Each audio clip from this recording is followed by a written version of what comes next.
Now here's a useful tip when you're at the Upper Belvedere. By all means, go in to visit this lobby.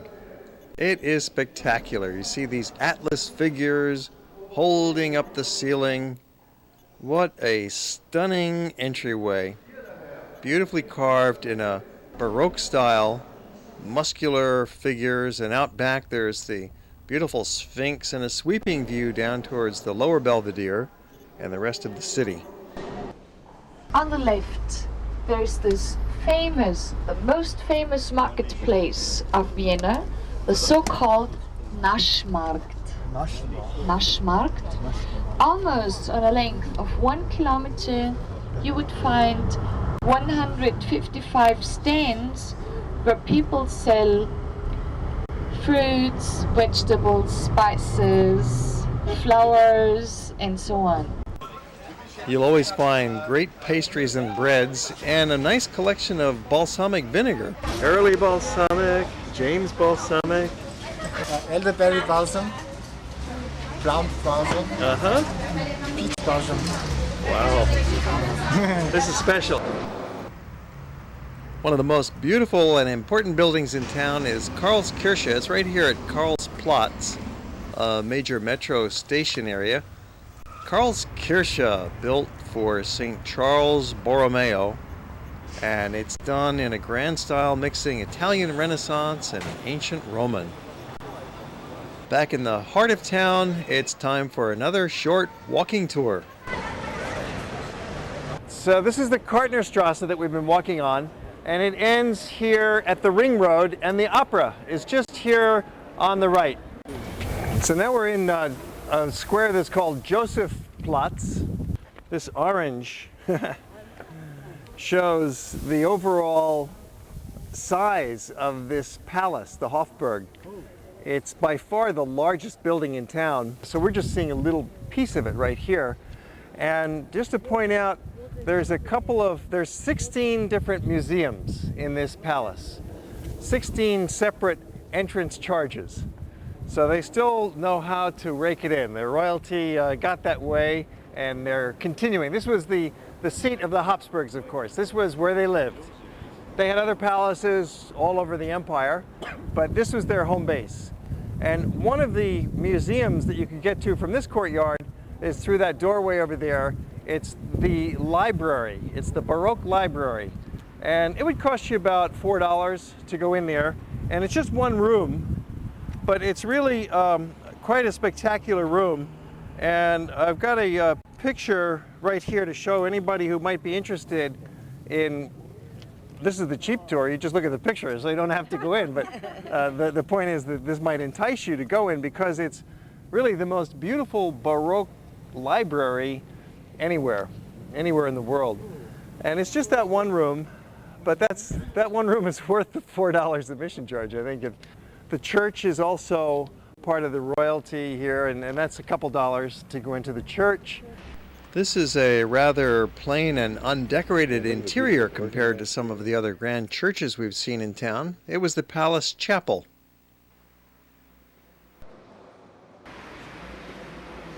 You see a lot of these horse wagons too. That might be fun for you to get around town. There's the horse wagons right in front of our hotel you could pick up on. So all around you still is the Hofburg. This is the Neueburg, which means the new part of the building.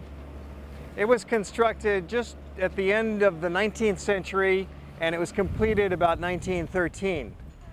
So this was the last gasp of the Habsburgs, because then along comes World War I and whoosh, no more Habsburgs. But Franz Joseph and all the other great rulers had their day in here, and this was their final manifestation in architecture of the power, the strength of the Habsburg dynasty. It's built in somewhat of an Italian Renaissance style of architecture. But isn't this just one of the most impressive palaces you've ever seen? That colonnade, the curvature, the concavity of it all. Now around us we see some other remnants. First of all, the statue in the middle is Prince Eugene. He was the great hero of the Austrians because under his military leadership, the Austrians defeated the Turks. back in 1687, a real important turning point in Western history, because the Turks had been for centuries trying to invade Europe, the Balkans, Greece, and so on, and coming in through the back door through Austria, and to take over all of Europe, the Ottoman Empire. Well, it was Prince Eugene who was given the credit for stopping that and turning the Turks back. They never did get into Vienna. A historical footnote to this building: back in 1938, this is where Hitler proclaimed the Third Reich. He stood up there in a balcony in the center. The new City Hall, built in a neo-Gothic style. And we have two museums with the two domes on either side. On the left side is the Art History Museum, and on the right side is the Natural History Museum. This courtyard is actually the oldest part of the Hofburg. This is the Schweizerkorb, and it has some of the most interesting old architecture, and best of all, it's got the treasuries right inside here.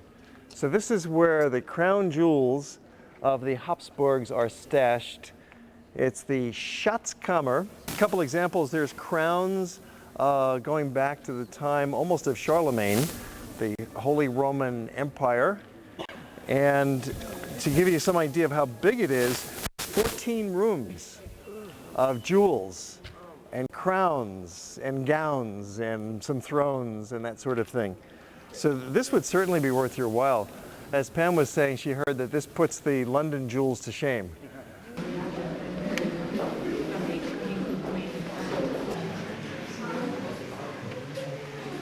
Cradle of Napoleon's son. Yeah, Rudolph II.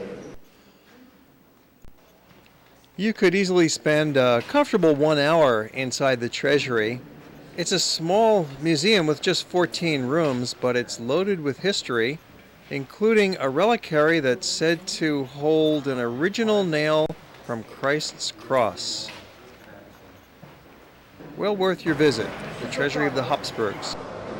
And then there's the Royal Apartments. And the Royal Apartments is probably the largest of all the museums here.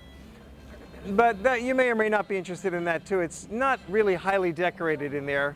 And mostly it's just plain white with a little bit of gilding and ornamentation.